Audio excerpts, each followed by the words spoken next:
పశ్చిమ గోదావరి జిల్లా ఆకివీడి మండలం మందపాడు గ్రామంలో దాతల సహకారంతో మైక్రో ఫిల్టర్ బెడ్లు నిర్మాణం చేపట్టారు. దీనిని డిప్యూటీ స్పీకర్ రఘురామకృష్ణరాజు ప్రారంభించారు. అనంతరం పశువుల రేవును కూడా ప్రారంభించారు. నియోజకవర్గ అభివృద్ధికి సహకరించిన దాతలకు ఆయన అభినందనలు తెలియజేశారు.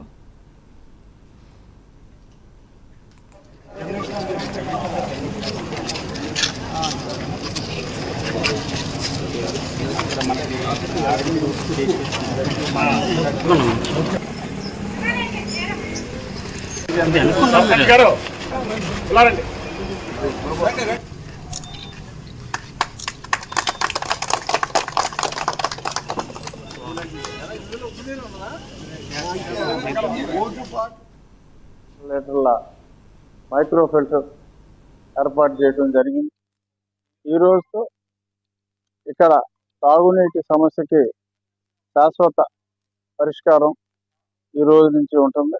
అలాగే గతంలో ఇక్కడ ఒక గ్రామస్తులకి సౌకర్యార్థం ఒక రేవును కూడా నిర్మించమని చెప్పి అప్పుడు బాపిరాజు గారు చెప్పిన మీదట అది కూడా శాంక్షన్ చేయడం జరిగింది. ఆ పనులు కూడా కంప్లీట్ అయినాయి. ఇప్పుడు మరి ఆయనే చెప్పారు కాబట్టి ఆయన చేతుల మీదుగా దాన్ని కూడా ప్రారంభించారు.